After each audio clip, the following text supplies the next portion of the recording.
Grau de estaticidade e deslocabilidade. Projeto apresentado pelos alunos Isabela Abrantes Parreira e Jeffter Gomes Soares.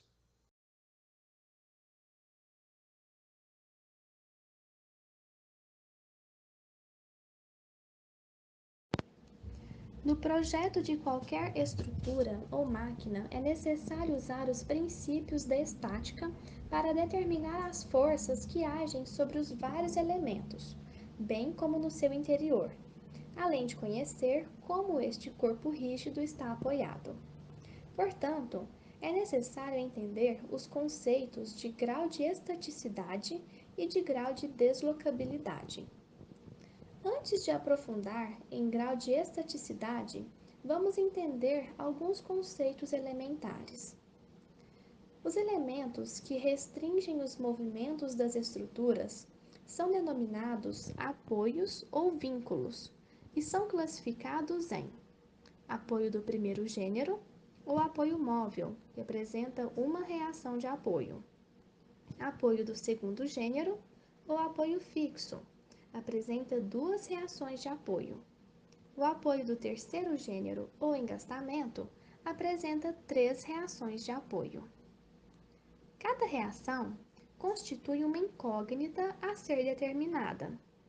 Para as estruturas planas, a estática fornece três equações fundamentais.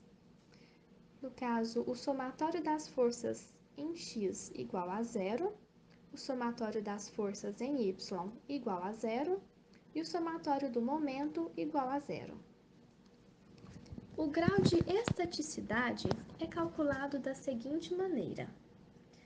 No caso, nessa fórmula, RT corresponde ao número de incógnitas, que é a retenção total, e GL corresponde às equações de equilíbrio, que são os graus de liberdade, sendo 3 para estruturas planas e 6 para estruturas espaciais. De acordo com o grau de estaticidade, as estruturas podem ser classificadas em estrutura hipostática, quando G é menor do que zero.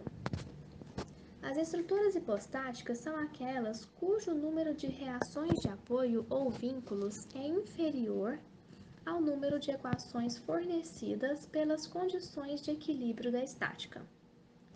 Quando o grau de estaticidade é igual a zero, temos estruturas isostáticas, cujo número de reações de apoio ou vínculos é igual ao número de equações fornecidas pelas condições de equilíbrio da estática.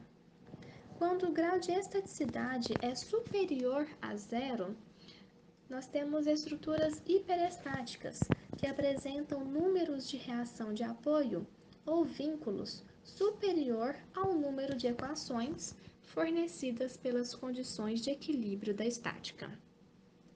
Vamos aplicar esses conceitos no seguinte exemplo. Aqui temos uma viga biapoiada, sendo que no ponto A há um apoio do segundo gênero e no ponto B há um apoio do primeiro gênero.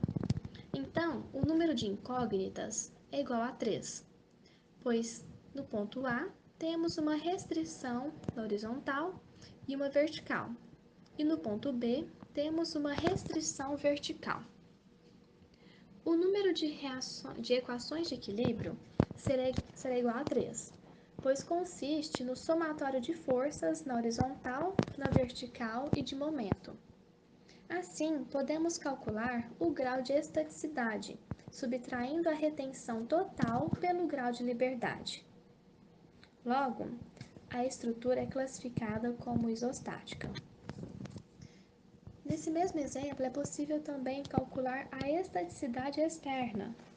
No caso, a estaticidade externa dessa estrutura pode ser calculada subtraindo a retenção total dos vínculos externos pelo grau de liberdade.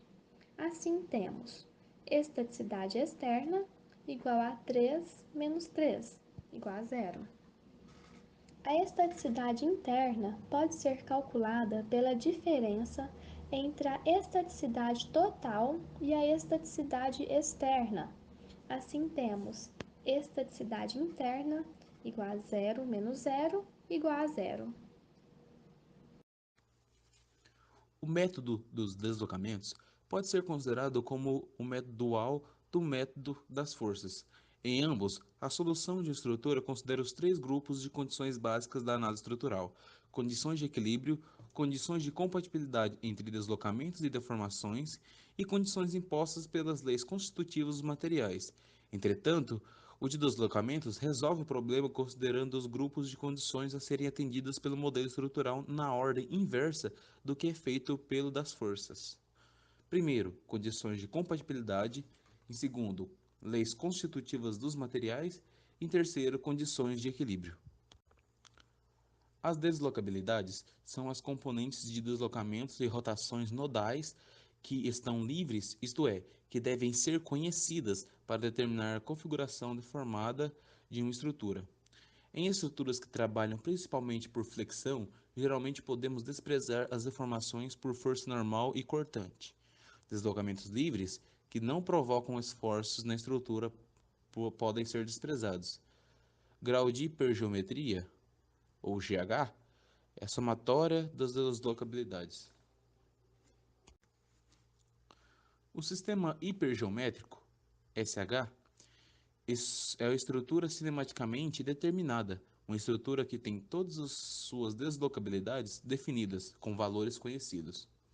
O sistema hipergeométrico é um modelo estrutural utilizado nos casos básicos, é o de estrutura cinematicamente determinada obtida a partir de estrutura original, pela adição de vínculos na forma de apoios fictícios. Fatores de carga são os esforços, momentos e forças que surgem nas extremidades das barras provocadas pelas cargas, também chamadas de momentos de engastamento perfeito. Fator de carga do nó é a soma dos fatores de carga das barras ligadas ao nó. Rigidez da barra é o esforço ou força que surge na barra quando impomos um deslocamento, translação ou rotação unitário em uma de suas direções. E rigidez do nó é a soma das diretrizes das barras ligadas ao nó. Para cálculo pelo método das deslocabilidades, são necessários seguir alguns passos. Primeiro, identificar as deslocabilidades. Segundo, definir o sistema hipergeométrico, bloqueando as deslocabilidades. Terceiro, calcular os fatores de carga dos nós. Quarto, calcular as rigidezes dos nós.